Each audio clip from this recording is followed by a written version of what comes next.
Okay guys, make sure to like, comment, and subscribe. Now, fasten your seatbelts. Here we go. Alright guys, I'm back for video number 2, and it is Sunday, August 23rd, and it's 10:51 p.m. Eastern Time if you're on medication. If you're not on medication, you probably need to be. Anyway, let's get into the news. All right, I thanked the people that I had to thank in the last video, so we can just move forward with the news. But thank you so much. Those that do contribute to this channel, I appreciate it very, very much. As you know, we are demonetized, so and I pretty much, I don't think we will ever be monetized again unless I switch to talking about liberal topics, and well, that's not going to happen. All right, let's look at this. Now, I don't know if you guys have seen this, but, and I'm not even really sure, at least not 100% sure, this is even really Barron, but it says first son of the United States of America, and it has a updated picture of him. And it's very interesting, some of the stuff that he's been talking about. Says, everyone be sure to follow and support my friend and partner, the Buy Trump guy. Okay, that's not one that I was meaning to. Okay, Barack Obama is going to prison. So says Barron Trump. If this is, in fact, Barron Trump, how much do you want to bet Team Biden is spying on my dad's campaign again? Well, I wouldn't put it past him. And let's come down here, because he says lots of interesting things. They spied on my dad's campaign and got caught. Yes, yes, they did. And this doesn't sound like something he'd say. I'm really rich. And you can't always get what you want. That could be Barron Trump. And let me see down here. Let's come down further. He's got a bunch of tweets today. And he says, I am the real Barron. I'm losing followers. Twitter purge, he says. Bannon is innocent, and that is Steve Bannon, of course, that was recently arrested. So do you want Barron to gossip about some celebrities tonight? Well, it would be interesting to see everything that Barron Trump has to say. I'm just not 100% sold on the fact that this is Barron Trump, but I don't know. Said just wait until my father reveals the full truth about Obama, and also says, that's funny. Somebody sent this to his attention. Don Lemon says that Michelle Obama is prettier than Melania Trump, but Lemon is gay, so of course he prefers dudes. Well, that's a good point. And Barron Trump again says, I stand by my original statement. Michelle Obama is a man. And then he also said, I'm ready for the debates. Big League Barron, weed smoking Sasha and Malaya. Am I right? So he's comparing himself to the two weed-smoking daughters of the president. Well, not the president now, Obama, of course. Barron Trump, did y'all know Michelle Obama is actually a man? It's true. My dad talks about it all the time. He's seen some things that can't be unseen in the Oval. Anyone know where Bubba Smollett finished today? And then I remember Kamala coming up to my dad's office to beg for campaign contributions before he was in politics. Now she's calling him a racist. Give me a break. Well, I don't know. Does that sound like Barron Trump to you? I don't know. Kamala Harris is the biggest skank bitch to ever seek the presidency. Well, he is 17 years old now, isn't he? I don't know. I think he is. Adam Schiff is almost too gay to function. How's your night going, my fellow patriots? Michelle Obama took away my chicken nuggets and french fries and made me eat carrots and celery for school lunch. Screw you, Big Mike. Oh, I'm sorry. I don't even care if it's Barron Trump or not. That's funny. My dad is the greatest president in American history. Return tweet if you agree. Well, I certainly agree. So hang on now while I return tweet. All right. And want to follow back, return tweet and reply with Big League Barron. Let's get it trending. I'll follow back as many as I can.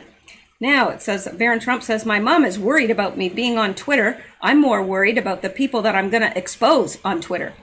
Well, he's obviously takes after his father if this is the real Barron Trump. And here he says, Maddow and Ellen had a thing. It didn't last long when Ellen discovered that Maddow is actually a man. Big Mike is the first man in U.S. history, so I'm not sure why he has yet to embrace the transition more. It's okay to be yourself, Michael.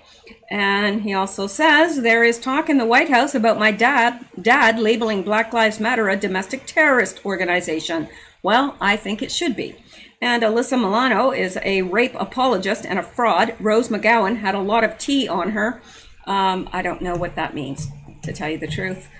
Jim Acosta loves to say your daddy is illegitimate every time he sees me. He's a POS, which we know what that stands for. And Barron Trump says Stormy Daniels is a liar. For 3.5 years, I've sat back silently and watched as celebrities mercilessly mocked, bullied, and shamed me. Today, I've decided that it's time to fight back. Hashtag Big League Barron. And return tweet if you want indictments. Let's show Bill Barr that we, the people, are demanding that he act. I'm in the White House every day, so I see a lot. What do you want to know? JFK Jr. is going to have a very important role in this election. Hashtag October surprise. Now, that, I guess, is going to probably be the test of whether this truly is Barron or not, because if JFK Jr. shows up in October, well, yes, he's right. Surprise! That will be a surprise that many people will be delighted over and many people won't be. So, I just found I have a furry feline friend behind me here. Say hello to Xander. Anyway, let's see what else he's saying. He said, COVID is a scam. Well, I think we all know that. I am taking on an active role at the Trump campaign this time around. I'll be campaigning for my dad. The left has another thing coming. Who's ready? And why isn't Obama being treated as a domestic spy? Let's trigger the left and get Benedict Barry trending. He spied on my dad's campaign. The only people who deny Q are those who can't handle the truth. My father acknowledging it was a big deal. Well, I will agree with that. It was a big deal. Millie Weaver was arrested by the deep state. Well, absolutely. And down here, he says, Shadowgate. Dad was speaking the truth when he said, yeah, because you'd be in jail. At the 2016 presidential debate with Hillary, she's going to jail. Oh, and Bill too. The Obamas set race relations back 50 years and continue to try and pile on as much damage as they can. Well, I would agree with everything that Barron Trump has tweeted here. So, I don't know. What do you guys think? Do you think this is Barron? Here's some more here. Currently practicing my convention speech. Going to be talking a lot about the amazing father my dad has been to me and railing against the PC culture that is scaring so many young people into silence. It's going to be huge. That sounds like a Trump, doesn't it? I am formally challenging AOC to debate. Loser has to buy the winner a round of drinks, or in the case that AOC is the loser, she has to make the winner drinks. Something I hear she's very good at. When I say indictments are coming, it's not bar talk, it's bar talk. Justice is coming. I remember meeting Obama on Inauguration Day. He was vicious. Mitt Romney claims that my father is the most corrupt president in American history. Then why did Mitt come begging my dad to be his Secretary of State and beg for Dad's endorsement during his 2012 presidential run? Mitt needs to join the Democrats. And Barron Trump says, I know who Q is. Well, I would assume that he probably does. And don't ever catch me in a room alone with Joe Biden. I'm his target demographic and it ain't for votes. Ooh, he's vicious like his father. Tara Reid needs to make an appearance at the debates. Well, I would agree with that. Just wait for my surprise appearance before my dad on Thursday night. The RNC lineup of speakers is terrible. Oh, Celestial. is saying this to Barron. The RNC lineup of speakers is terrible. And he said, just wait for my surprise appearance before my dad on Thursday night. Well, I guess we don't have long to wait. If Barron does appear before his dad, because I've seen the agenda and he is not on it anywhere to speak. So if he does speak before his dad on Thursday night, we will know this is truly his account or someone that is very good at impersonating him. If you could say one thing to my dad right now, what would it be? I'm going to pass some of these along. And he said, my DMs are open. Have at it. So this is, and he said, I'm continuing the proud legacy of my Uncle Rob. That is very sweet. Obama spied, Comey lied, democracy almost died. But luckily my father came along and now they will all be tried. Oh, I like that. Everyone, be sure to follow and support my friend and partner, the Buy Trump guy. Josh is an amazing patriot who is doing tremendous things for our great country. He has my complete and total endorsement. So anyway, I'm not going to belabor this and keep reading, but you can go to Barron Trump on Twitter, and it's at Baller Barron. So I don't know. You can tell me what you guys think. Do you think that, I better follow him. I thought I was following, so I don't know. This could be a fake account. I don't know. But tell me what you guys think, and we will move along here because we've got other stuff to cover, believe it or not. And of course you believe it, because why would I lie about that? All right, let's look at this. Now, this shouldn't surprise anyone. Joe Biden's mysteriously disappearing dislikes on YouTube. The number of DNC convention dislikes on video streams dropped Friday below where they stood Thursday night, causing suspicion. YouTube might be suppressing negative engagement for Biden. Oh no, they wouldn't do such a thing, would they? Of course they would. Of course. All right, during Joe Biden's presidential nomination acceptance speech Thursday night, both his personal YouTube page and the Democratic Party's YouTube page saw strong negative reaction from live audiences. In fact, dislikes outnumbered likes in real time. Yet both pages' dislikes mysteriously dropped in the hours after the Democratic National Convention. After the Democratic National Convention had concluded, the changing statistics led some on social media to wonder if the Google-owned YouTube platform was protecting Biden. Yeah, does a bear crap in the woods? Of course they're protecting Biden. The number of Democratic convention stream dislikes, or people pressing a button saying they did not like the content on screen, dropped on Friday below where they stood on Thursday night. The removed dislikes could be a signal that YouTube is concerned about fake accounts or bots trying to influence the election, or indicative of something else, experts said. Tech giants have for years been in the crosshairs of Republicans for perceived anti-conservative bias, and there were many more dislikes than likes on DNC proceedings Thursday, but many of those dislikes later disappeared and the ratio shifted in the other direction. Monday's DNC proceedings, however, on Friday evening had more dislikes than likes, though the ratio had tightened. Just the News observed the drop in dislikes in real time between Thursday evening and midday Friday, a trend observed by additional YouTube users as well. A video posted by YouTube user Nina E. illustrated screenshots of the number of dislikes for the 2020 Democratic National Convention live stream dropping after seeing many dislikes disappearing on videos of the DNC conventions. I decided to do a screen record to document the censorship in favor of Joe Biden. Hang on here.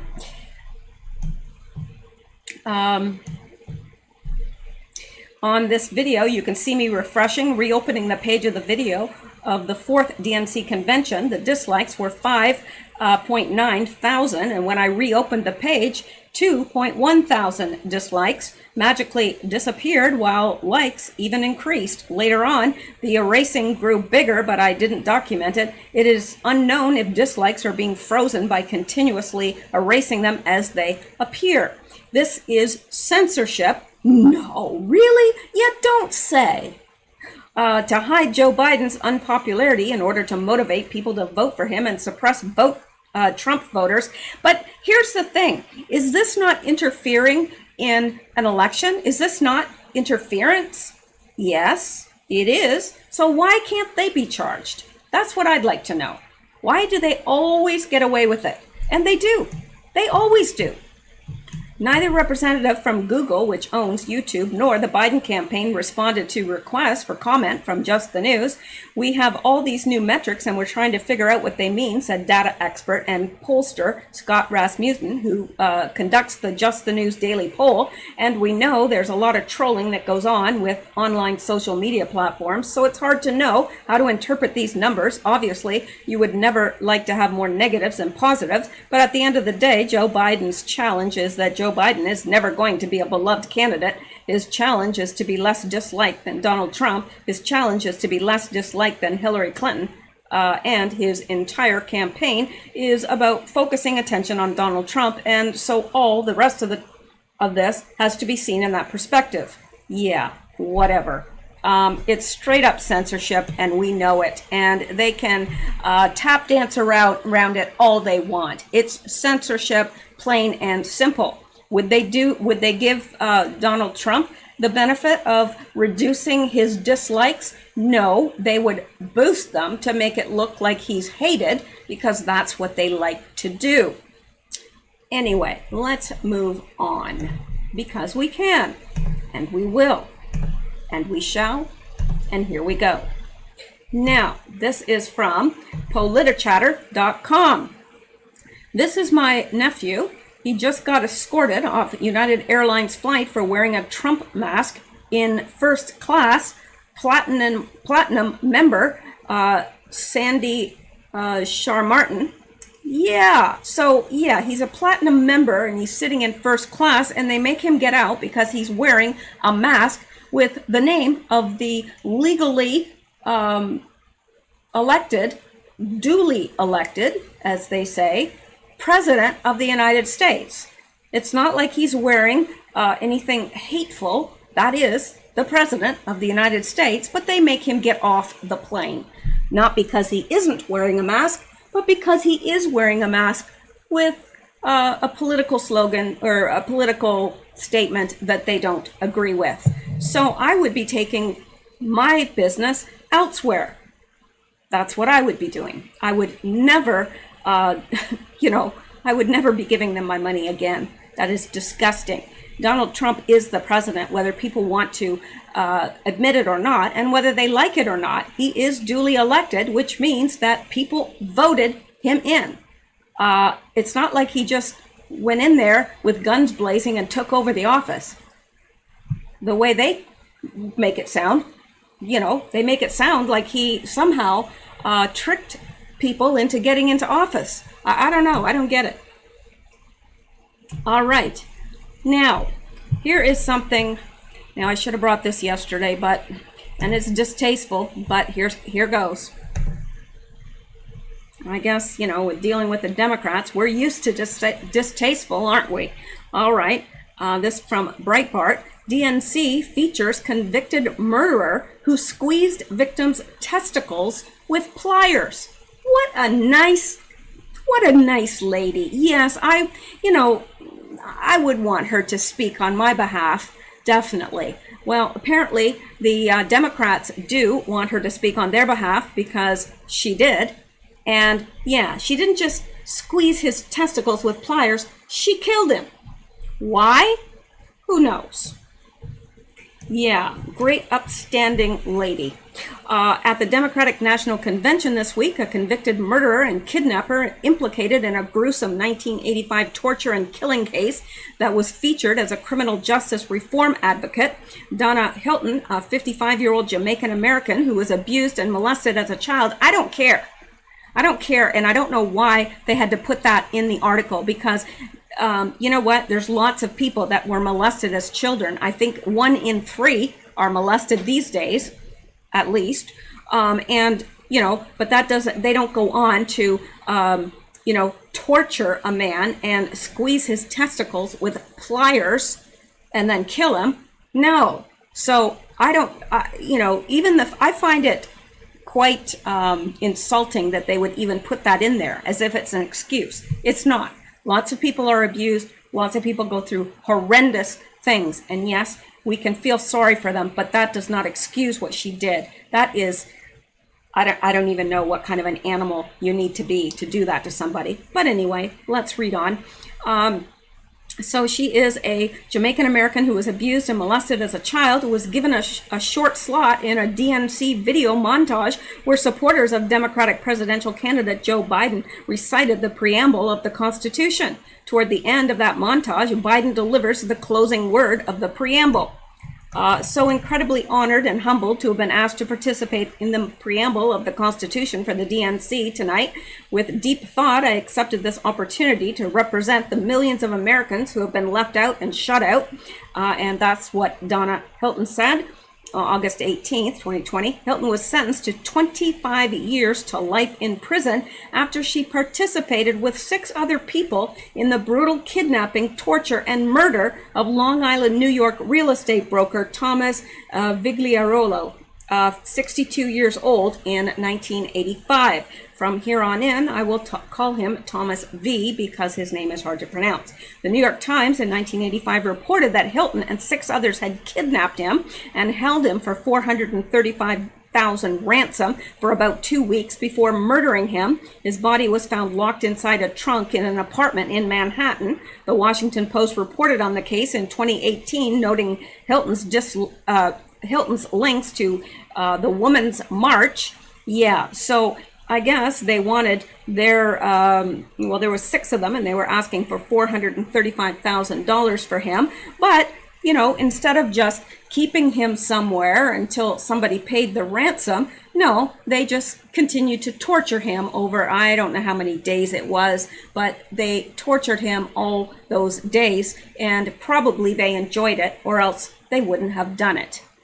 Anyway, in 1985, a Long Island real estate broker, Thomas V., was brutally killed. 7 people were arrested on charges of kidnapping and second-degree murder. One was Donna Hilton, 20, who was sentenced to 25 years to life for her participation in the crime, during which the 62-year-old victim was starved, burned, and beaten over the course of more than 2 weeks. Okay, it wasn't just several days. It was 14 days, 2 weeks. His body was later put in a footlocker to decompose.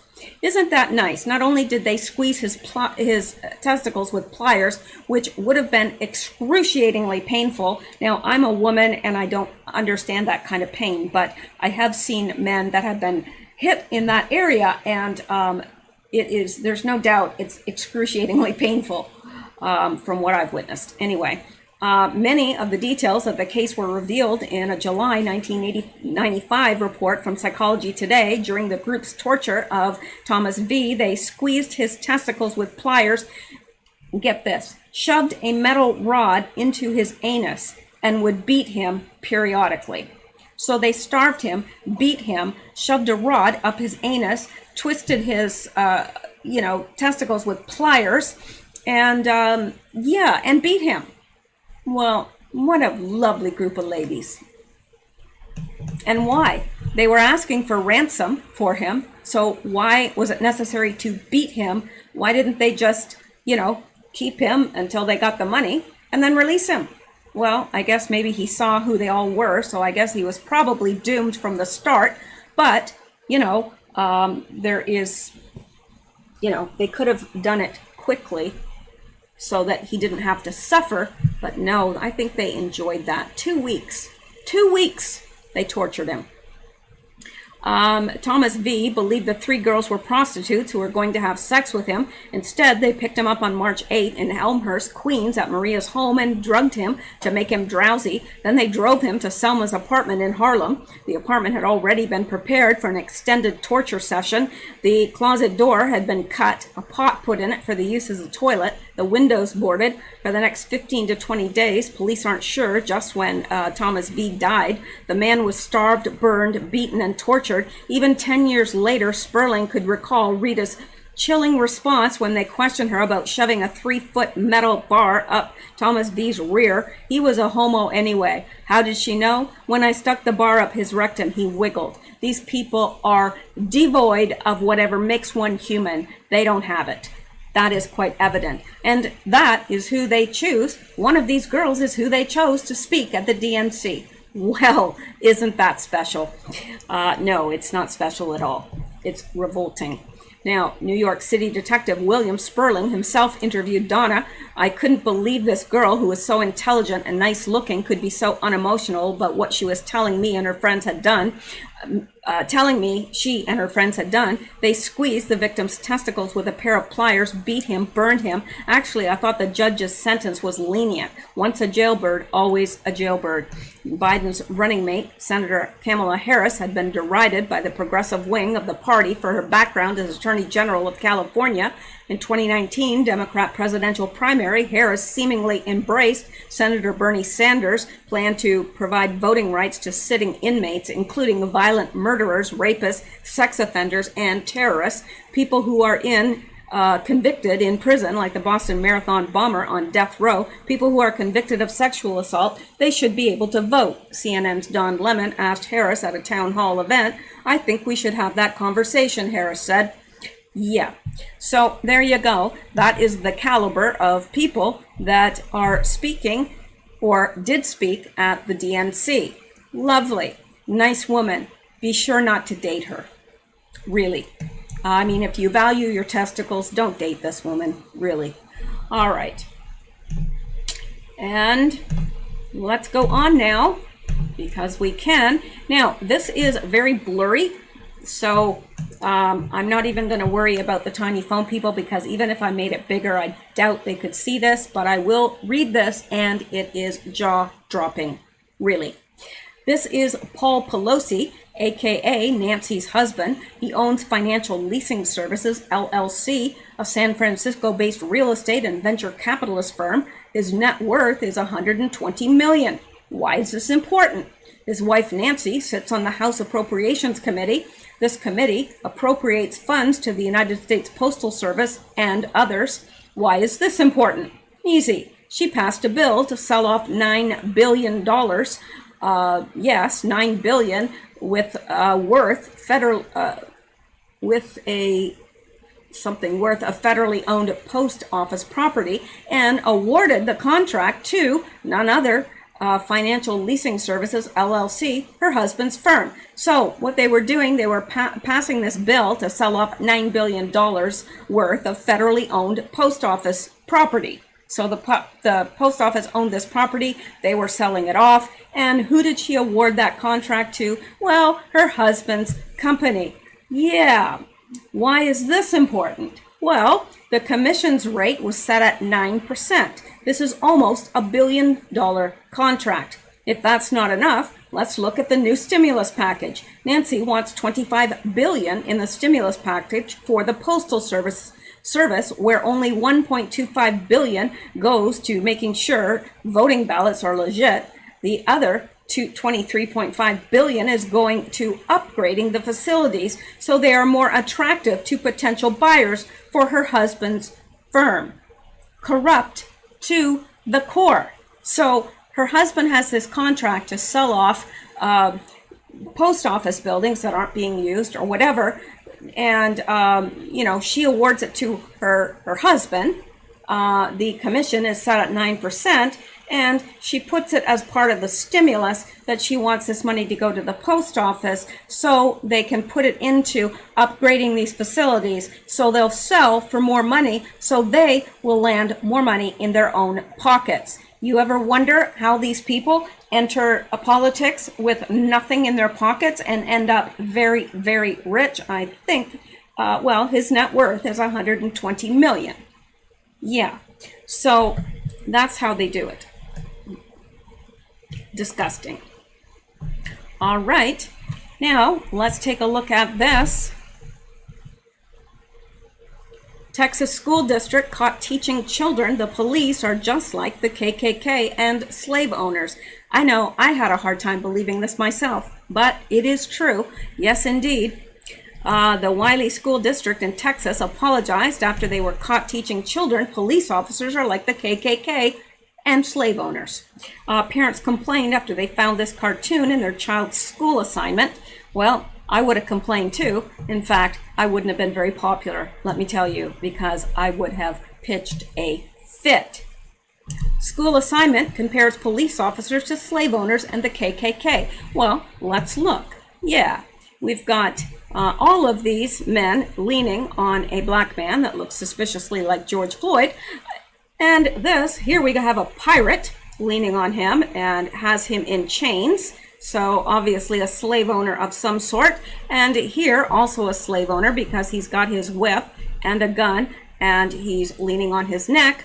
So slave owners, and here is the KKK getting ready to lynch him. And here is the sheriff with white only in the background. And he's also, and you've got I can't breathe.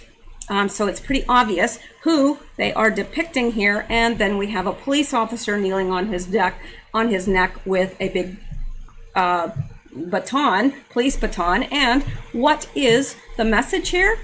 Well, the message is all these people are alike.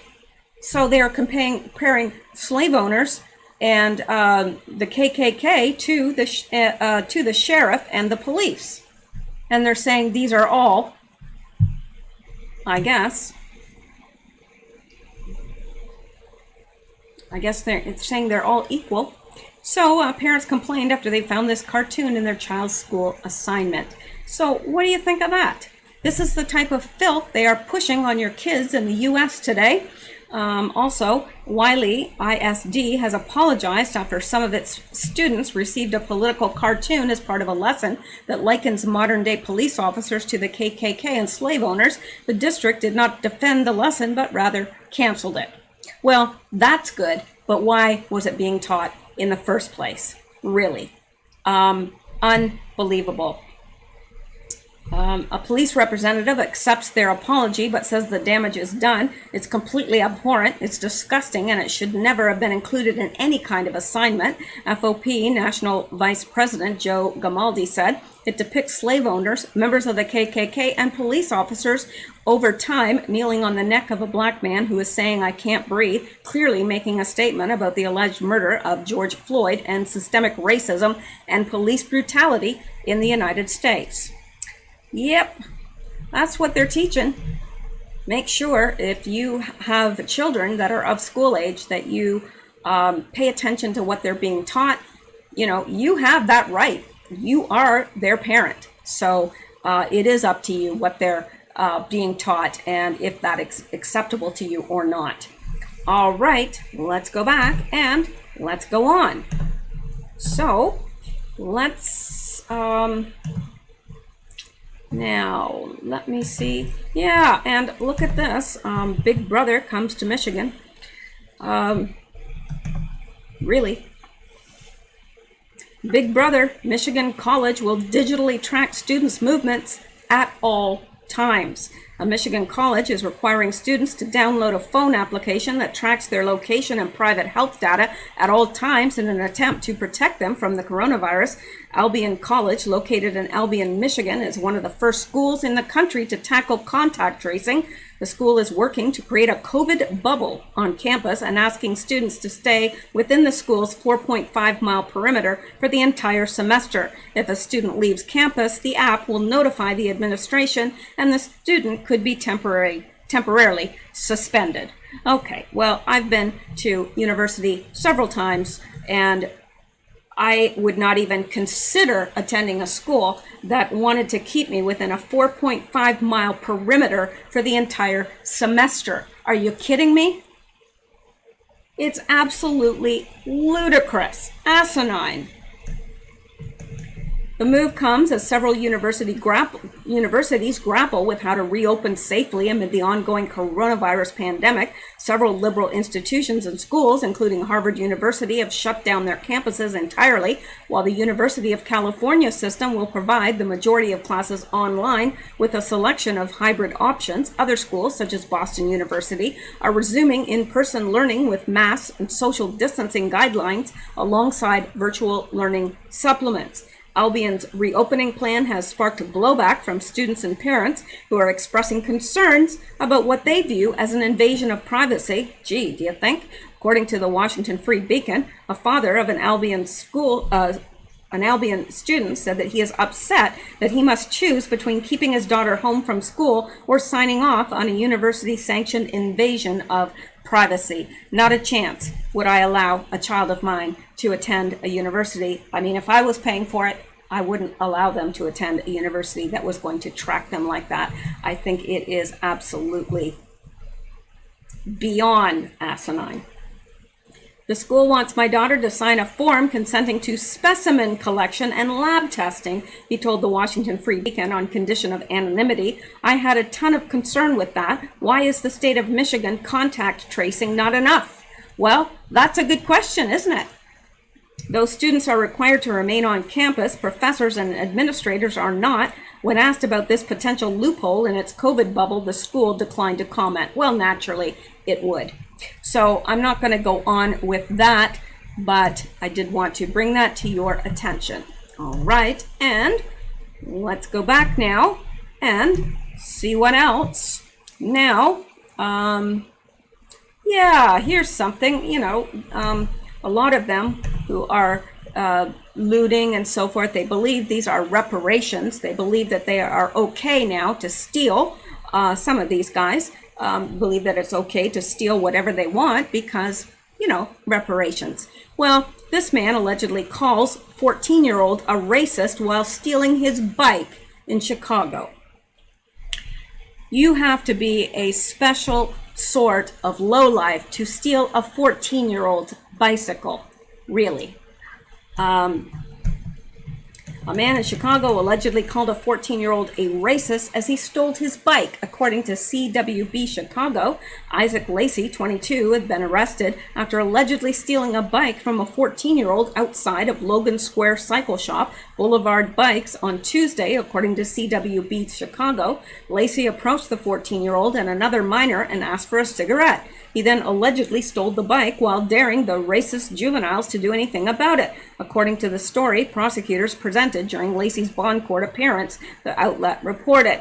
"You're a racist and you ain't gonna do shit," Lacey allegedly said before riding the bike to another address in Avondale and asking a group of strangers for a cigarette before stealing a phone from one of the individuals in the group. He reportedly challenged them to a brawl and only returned the phone after seeing a cop car in the vicinity, according to prosecutors.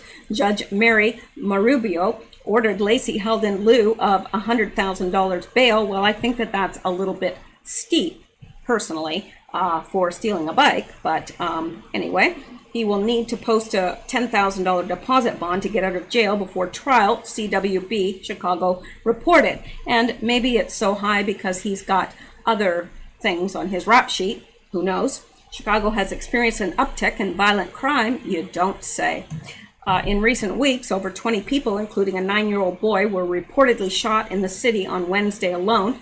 Mayor Lori Lightfoot has done little to curb the violence, directing her frustrations to critics of the mass violence, rioting, and looting dominating several U.S. cities, including the Windy City. On Thursday, Lightfoot defended her move to ban protesters from her block, telling reporters that she has a right to make sure that my home is secure. No, you don't. If you are not securing the homes of other people that live in Chicago, then you don't have a right to defend your own home. No, you don't. Because the people have gone out into the burbs and they are yelling in the middle of the night, shining lights into people's houses, shining lasers, whatever, making lots and lots of noise. And these are people that actually work. I mean, I don't know what these protesters do. I think they're being paid to protest. I don't think they have jobs. Obviously, they don't. They can't be out all night protesting. Well, it's not protesting, but anyway, they can't be out all night and then work in the morning. So they're disrupting normal, everyday Americans that have to get up in the morning to go to work, and kids that, need their sleep, and everybody else, they're disrupting them for no good reason. And, Lori Lightfoot, of course, banned them from doing that around her home. Yeah, but she couldn't care less about anybody else but herself. She is a piece of work, let me tell you. Cares for nothing or no one besides herself. All right. let's go back and see what else we can get into here. Yeah, let's look at this, shall we? Of course we shall. Pope Francis backs universal COVID vaccination for all. The World Health Organization thrilled, and why wouldn't they be? This was the plan all along. It would be sad if this vaccine became the property of this or that nation and was not universal and for all. So, yeah, the Pope wants everyone to have the vaccine, everyone, and he wants to make sure that the poor people get it. And, you know, I just want to say that I am willing to give up my vaccine for whoever wants it, really. I'm just saying, you know, yeah, I'm just magnanimous like that. So anyway, Vatican City, August 21st, 2020, Pope Francis has backed global elites such as Bill Gates when it comes to coronavirus vaccination, saying that it should be universal and for all. In his Wednesday afternoon address, the Argentinian pontiff made his comments in the context of opposing rich countries and people obtaining the vaccine. It would be sad if we gave priority for the COVID-19 vaccine to the richest people, Pope Francis declared. Well, I agree. Everyone should have equal opportunity to death. Yes. And of course, they'll probably start with the poor countries first. Or, I don't know, because once we find out what's happening to them, the rest of the world isn't going to want to take it. But I don't know what they're going to do or how they're going to do it, but yeah. It would be sad if this vaccine became the property of this or that nation and was not universal and for all, he continued. Yes, that would be a terrible shame, wouldn't it?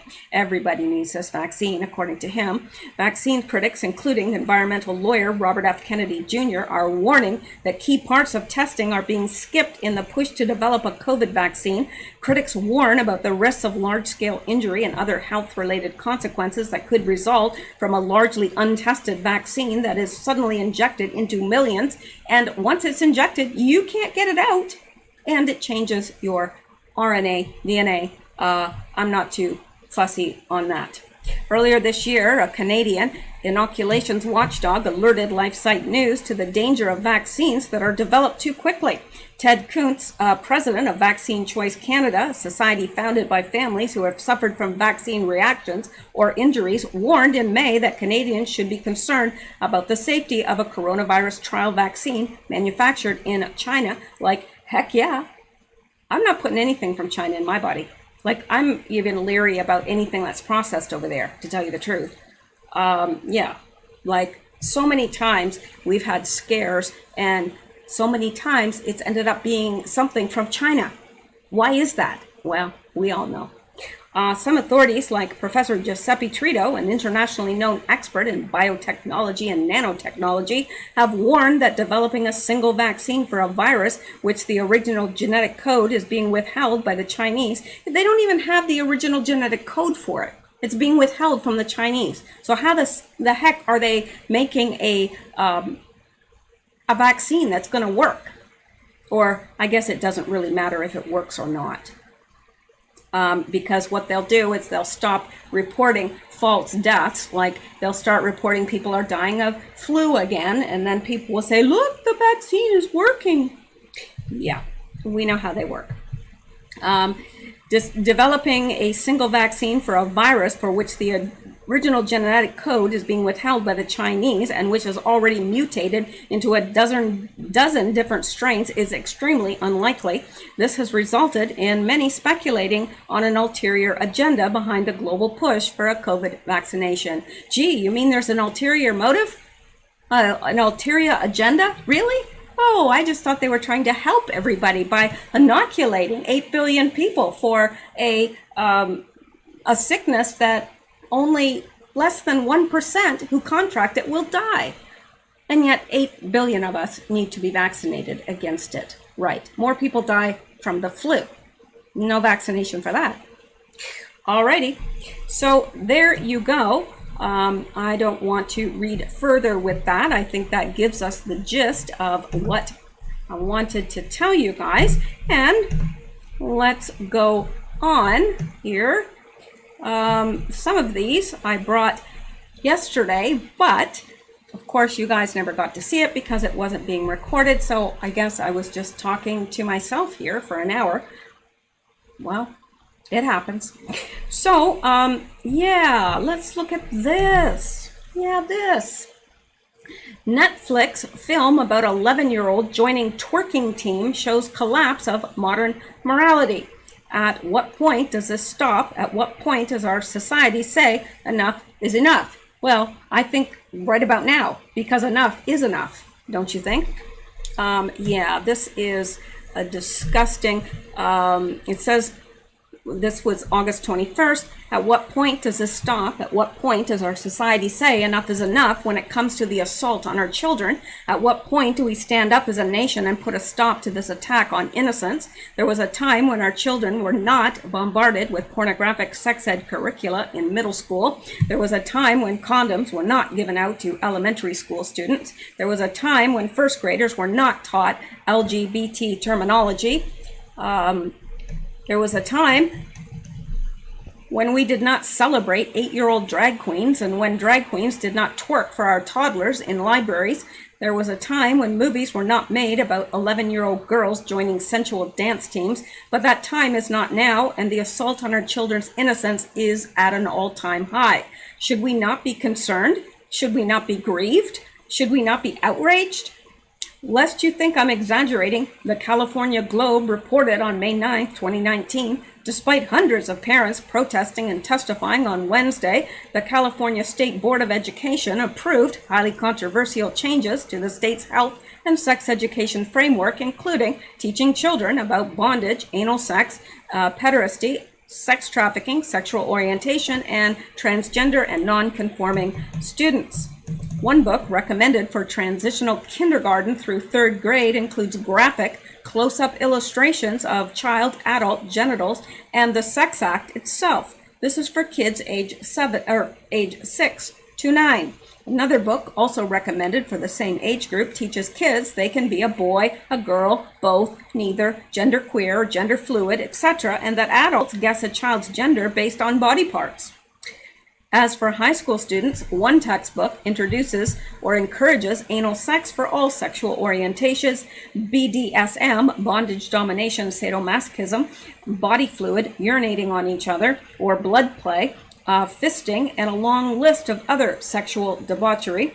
If you blush while reading these words as an adult or don't know what some of the terms mean, can you imagine teaching this to high school kids? Yet it is adults, many of them parents, who approve of trash like this. What an outrage. Now, Netflix has come under attack for its new documentary called Cuties. Yes, the streaming giant is facing backlash for its promotional poster for the French film, whose young stars are 11 years old. The promo image in question shows the children wearing revealing dance attire of shorts and crop tops and striking various dance poses like kneeling on the floor and squatting.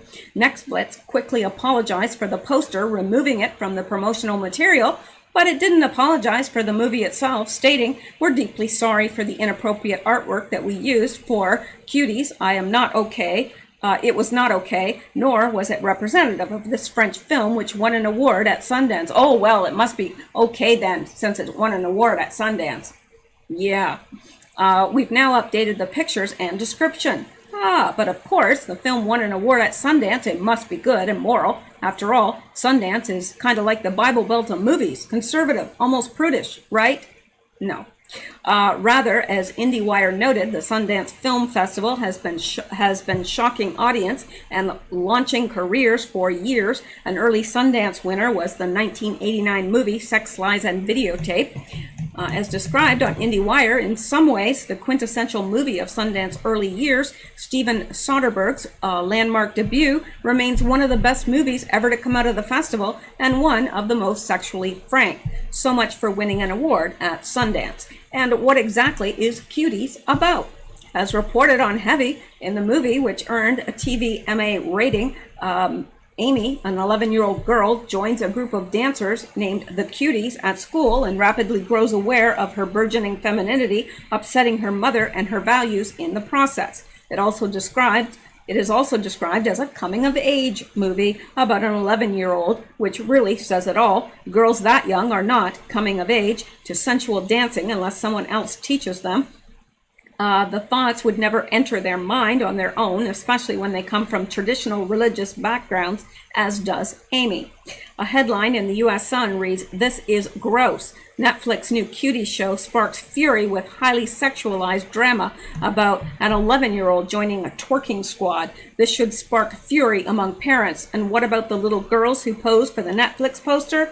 Should anyone think about them?" Someone might say, but the film simply tells the increasingly common story of a girl raised in a religious home, in this case a Muslim home, who discovers a whole new world through social media and her school. This is the new reality. But that's the whole problem. The new reality is rotten. The new reality defiles. The new reality destroys. And the new reality gets worse by the day. Almost all innocence has been lost. Now, young kids grow up singing the most salacious lyrics, gyrating sexually as they mouth the words, being exposed to filth long before they can even understand it. And kids as young as 8 are regularly encountering porn. How have we let this happen? How have we let our children be emotionally and morally raped? There is even concern now about pedophile dolls. I'm not making this up. Yes, they are making sex dolls that are children. Yeah, for pedophiles. Disgusting. As a nation, we are outraged over the allegations against the late Jeffrey Epstein, and we are mortified when we learn that sex trafficking is taking place in front of our eyes in major cities across America. But our outrage should go deeper. The very soul of our children are under daily assault, from their cell phones to their classrooms. Shall we not put up a wall of protection around them? Well, we need to, because it's getting worse and worse, and kids are being sexualized so young now. It's unbelievable. And I see little kids, wherever, and they're mouthing the words to these disgusting songs. And it makes me shake my head, because I think, is this what the parents are letting them listen to? Really? All right, well, let's go on now. And there's not a chance I'm going to get through all this tonight, but let's come down here and take a look at this. It says, check out Don Lemon. Now you know how he earned his job. Well, that is a very young Don Lemon with Jeffrey Epstein. Now, I'm not saying that Don Lemon is involved in any of the things that Jeffrey Epstein was involved in, but who knows? They certainly seem friendly, don't they? It would be interesting to know if he was on the island. Yeah, I bet he was. All right, and let's look at this. 500 fires in our biggest economic state, California. Hurricane passes through the Iowa breadbasket food supply. 2 hurricanes converging on the Gulf Coast, oil supply, refining. Are we experiencing weaponized weather? Well, yes, we are. And please pray for the people in the path of the hurricanes in the Gulf. I know Houston is kind of in the path, and I know we have listeners from Houston, so my thoughts and prayers are definitely with you. And please pray for my friend Heather H in Houston. Triple H, I call her. And she is a wonderful, wonderful person. And I know she is a bit nervous because she doesn't have anywhere to evacuate to. And, well, Houston is just a big flood waiting to happen. So, we'll have to watch, but it's not looking good. And this by Steve Lookner. Wow, current NHC forecast is for 2 hurricanes to hit Louisiana Monday and Wednesday. Well, actually, it's not slated to hit. The one is now headed toward Houston and may hit the upper part of Louisiana as it continues northward. But the other one will hit, should hit. They're saying it will hit Louisiana, and doesn't look like it's on a good path. It'll cause a lot of flooding because of the way it's coming in, if it continues on that path. So anyway, so let's see here.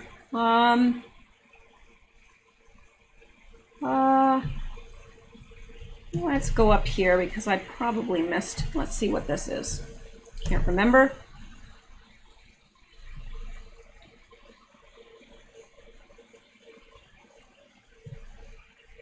Anytime now. Very slow. My gosh, is it walking here? There it goes. Yeah, let's listen to this. This is unbelievable. Well, I believe it. It is a little unbelievable, but yet so believable. Same exact speech. Let's listen to this. Let me make it bigger for my tiny phone people. Love you guys. Really, I do. I'm not making fun of you. I mean, you got to be dedicated to listen to this on a tiny phone. So I'm like, my tiny phone people, they're all right in my books. Okay, let's listen. Barack Obama has worked his way up. He is the great American story. Senator Kamala Harris, she's a powerful voice of this nation. Her story is the American story. That work is more than a paycheck. It's dignity. A job is about a lot more than a paycheck. It's about your dignity. It's respect. It's about whether or not you can look your child in the eye and say, we're going to be all right. It's about respect. It's about your place in the community. It's about being able to kid you and say, honey, it's going to be okay, and mean it. My dad fell on hard times. You know, my dad was an honorable, decent man. He got knocked down a few times pretty hard. Always told me, though, champ, when you get knocked down, get up, get up. He always got back up. He worked hard, and he built a great middle-class life for our family. And that will make college more affordable. That's the change we need. And what cost doesn't prevent young people from going to college, and student debt doesn't crush them when they get out. Barack Obama will transform the economy by making alternative energy a national priority. An opportunity for America to lead the world in clean energy and create millions of new good-paying jobs in the process. And in the process, creating 5 million new jobs. With 5 million new manufacturing and technology jobs. For security, back in Social Security. Finally, President, we're going to protect Social Security and Medicare. And you'll never, ever give up until we achieve equal pay for women. With equal pay for women. Barack Obama will bring down health care costs by $2,500 for the average family. With the healthcare system, lowest premiums, deductibles, drug prices. Barack Obama will reform our tax code. He will cut taxes for 95% of the American people who draw a paycheck. That's the change we need. Because we don't need a tax code that rewards wealth more than it rewards work. Folks, remember when those who trust us, when they look to us for leadership. Our president will stand with our allies and friends and make it clear to our adversary. The days of cozying up to dictators is over. We will hold Russia accountable for its actions. Under President Biden, America will not turn a blind eye to Russian bounty on the heads of American soldiers. The American people are ready. I'm ready. Barack is ready. So the question for us is simple. Are we ready? I believe we are. And this is the time as Americans together. We get back up together. Let us begin united together. This is our time. This is America's time. This is our moment to make hope and history rhyme. It defines who we are as a people.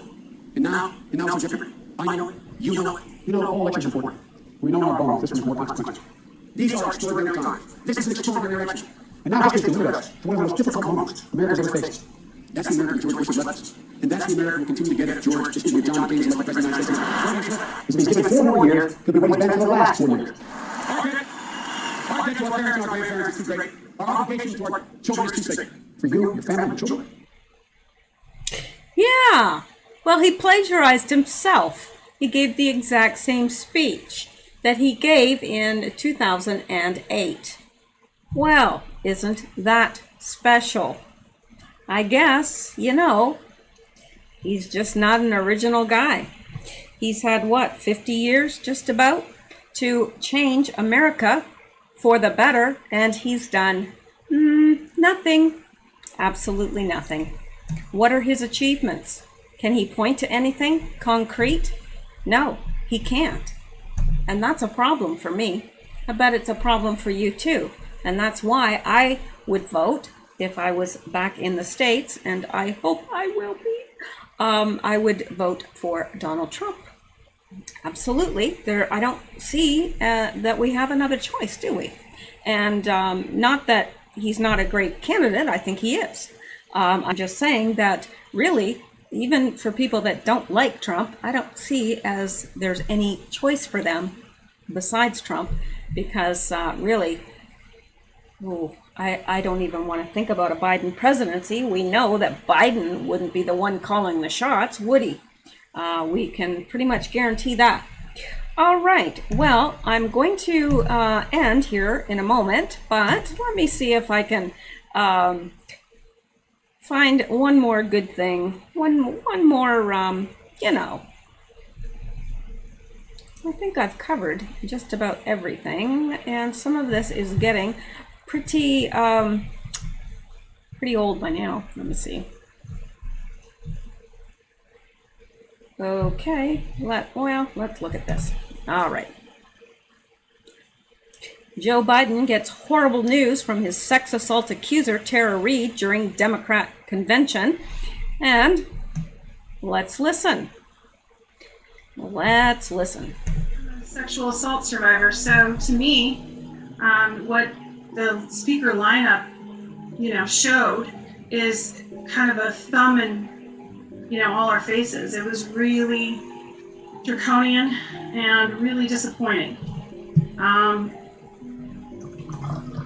Rape culture in the United States is thriving under the Democratic Party.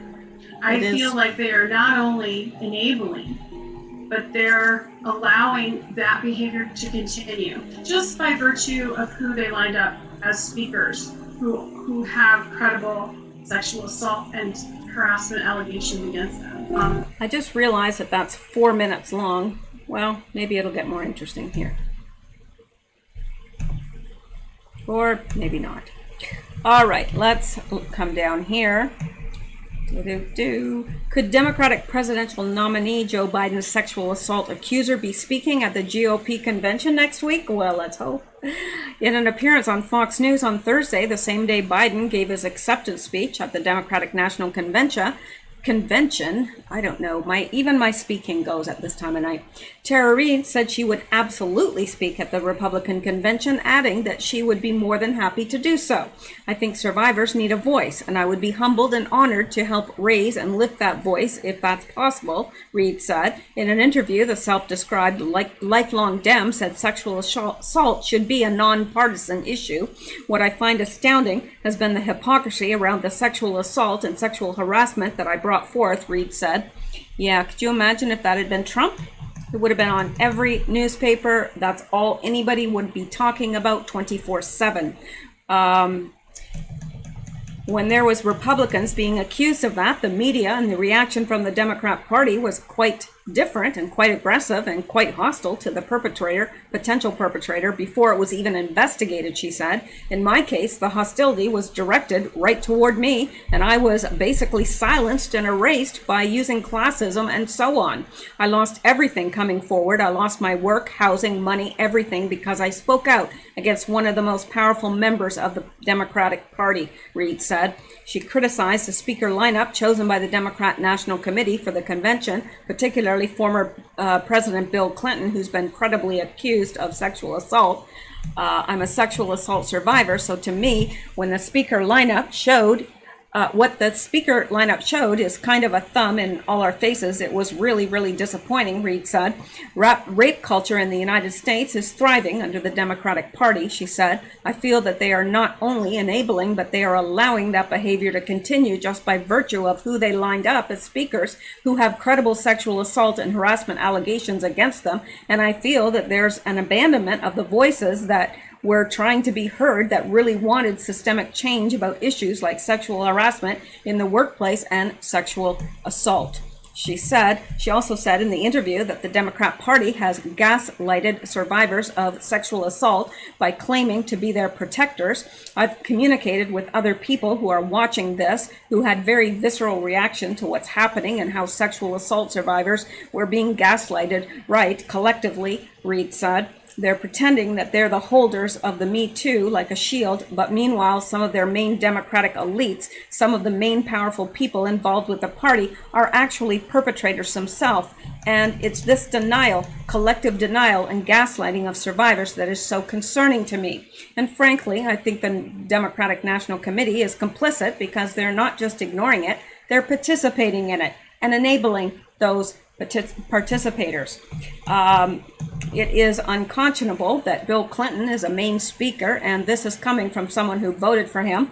This is coming from a multi-generational Democrat, she said. The Democratic National Committee has made it clear to survivors that they enable and uphold institutionalized rape culture by allowing Bill Clinton to be a main speaker. One of Clinton's sexual assault accusers, Juanita Broderick, also criticized the move. This leaves no doubt the Democrats are the party of rape apologists and enablers. There are no words to express my profound revulsion at their decision, she told the Post. If Clinton's speech reminded viewers that they were watching a 4-day advertisement for the Party of Me Too movement, where a former president accused of sexual assault, now mired in more Jeffrey Epstein mud, was a prominent speaker, a spot at the Republican National Convention would spotlight this.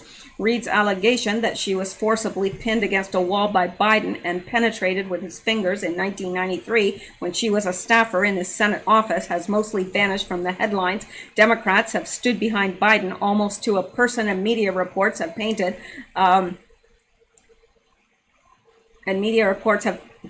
Reid as deceitful and manipulative in interactions with landlords, among other things. Apparently, neither entity believes all women.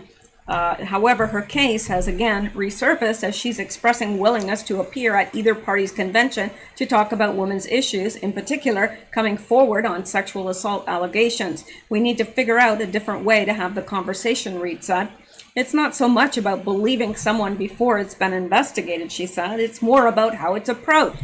For instance, in my case, you shouldn't have to lose everything to come forward. You should be able to tell your history of what happened without your life being destroyed and your family's life being destroyed. We somehow need to revisit this. I agree with her. Will we be able to at the Republican National Convention?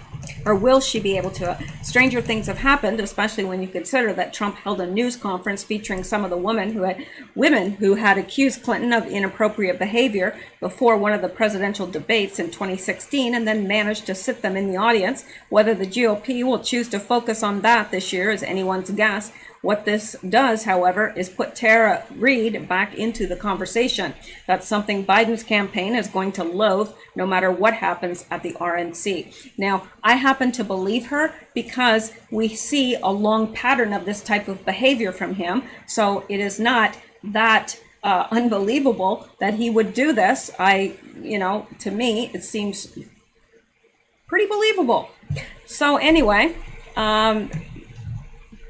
I guess it'll remain to be seen, but it's quite evident that the mainstream media swept this under the carpet quite effectively and made it disappear. But whether it has really disappeared or not remains to be seen. Now, it's 11:57, and I think I'm going to end it there, and because we've been recording for over an hour, so let me stop there and just wish you a good night. Stay safe, stay well, stay blessed, and keep seeking truth. And come back here, because I miss you guys when you're gone. I really do. And I will see you all in the next video. Good night.